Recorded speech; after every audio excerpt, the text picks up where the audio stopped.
This are going to be what? Node 2, element 2, node 3, element 2, right?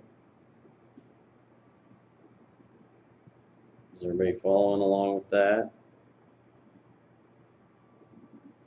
So the picture's going to go off the screen. Okay, and then we said equilibrium.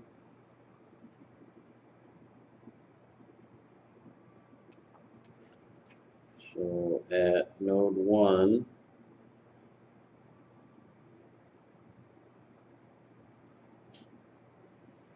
we have what? Minus F11 equals F1 at node 2. 1, 2, 2.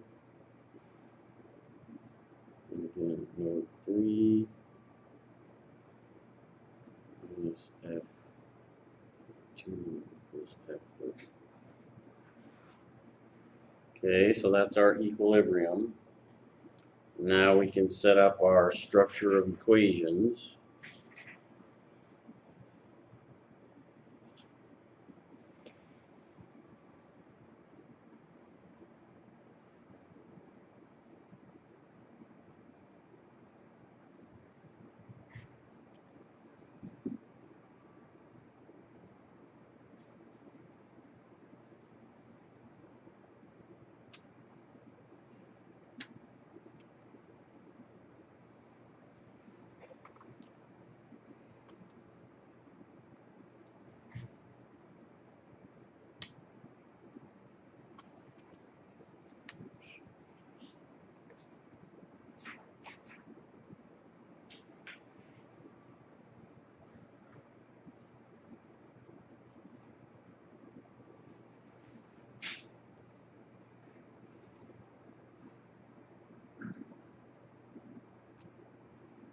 Okay, so how are we getting these values?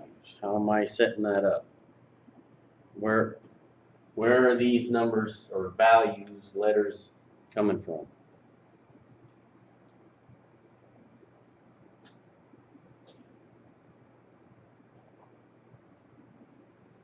And what are they? Is that what you're asking? Well,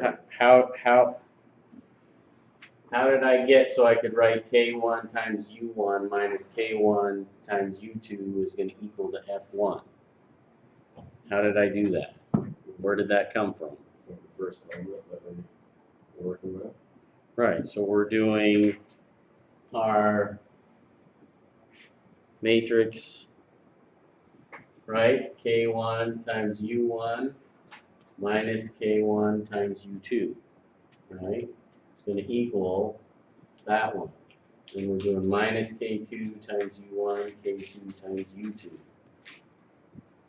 So that's how we're putting those together for the different elements to develop this structure of equations. Right? We have the two F2s. So, okay, good. No, I just want to make sure you guys understand where this is coming from and how it flows through. So what's next? This is our equation. So now we can do the structure stiffness matrix.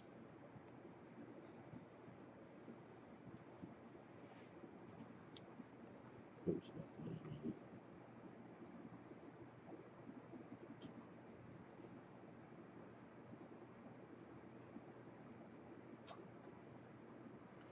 So we got what? So see, now after you've done all this, you can appreciate using the computer because it's doing all this tedious stuff for you in the background.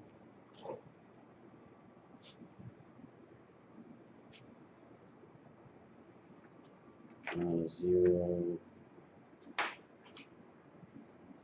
That's K2. That's K3. Okay, why did I write 2? Oh, it is a 2. Okay. One, 2, 3.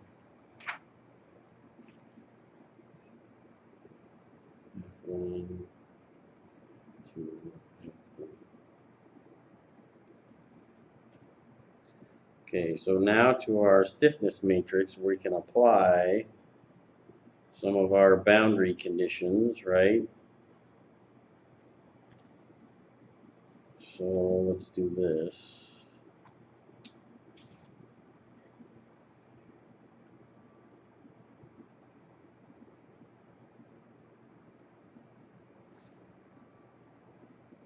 We have something to look at here.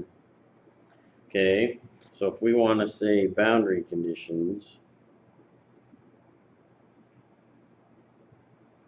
what can we say about this system?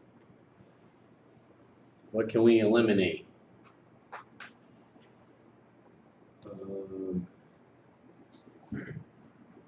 Force 1, force 3. So F1 and F3 are going to go to 0 because there's no force there, right? And then displacement at 1 and 3. And because we're up against the wall for 1 and 3, we have no displacement there either. Okay, so F1 and F3, no forces, and U1 and U3, no displacements.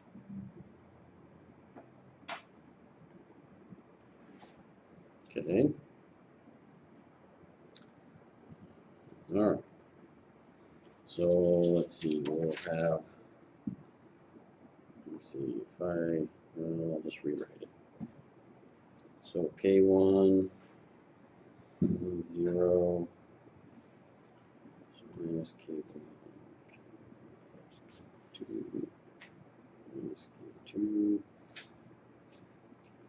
2 plus K2 0 U2 0.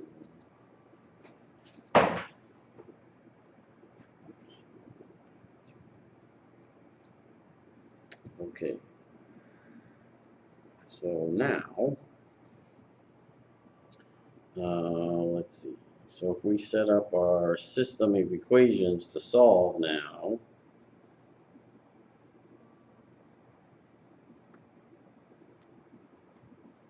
what are we going to end up with? K1 times 0 minus K2 plus 0 equals 0.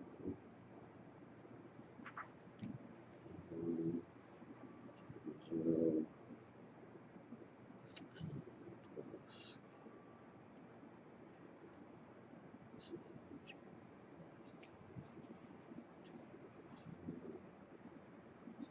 2.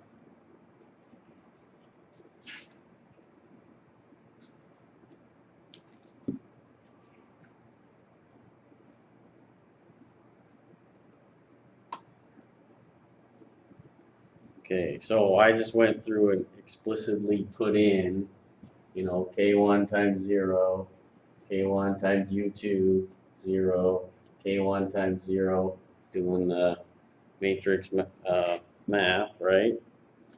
So all this, so what? All of row 2 and all of row 3 are basically going to go to 0, right? Along with these guys. So I end up with K1 plus K2 times U2 equals F2. So there's my final equation that I can now determine what the displacement is for this value. Right?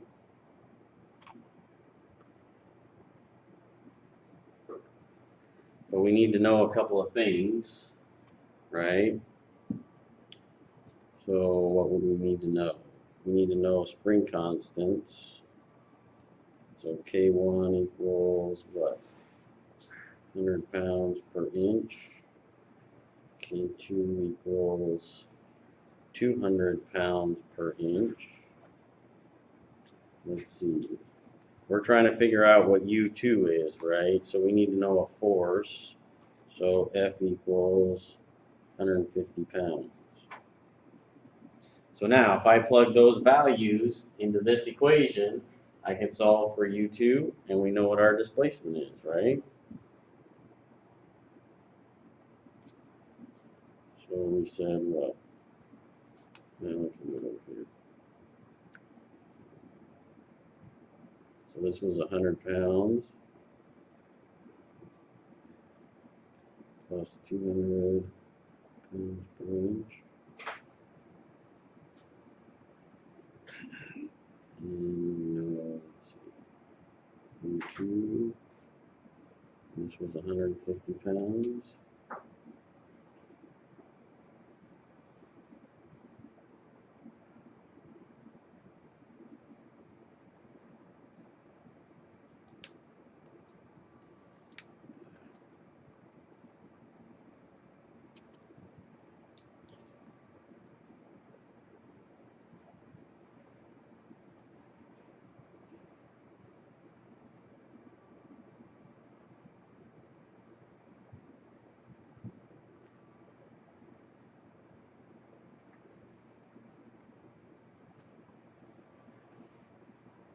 So there's my displacement for U2. So that's what our FEA programs are doing for us, except for they're doing it for lots and lots and lots of equations, lots and lots of nodes, lots and lots of elements. Right? We're just doing a very simple, straightforward system. Okay? So, how are we doing on time? Oh, pretty good actually. Questions. So now back to our original one. Where was my, so our boundary, so K1, okay, so yes, back to our K1, right?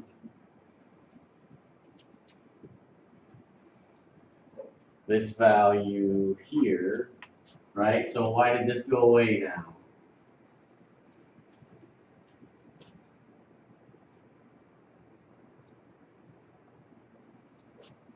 Because of this 0, right? When you do the matrix math, it's going to go away because of that 0. Okay. So just like we dropped out these guys here, these guys all go to 0. Well, they go to 0 too because they equal 0 at the end. Oops, I'm not showing that on the screen. Right? You know, these guys are going to 0. Well, and this causes them to go to 0 too. But anyway, so that's where that minus k went on the first term on the slide. It goes out because of 0. Okay, so now what we're going to do for lab today is you're going to prove this using rubber bands and weights.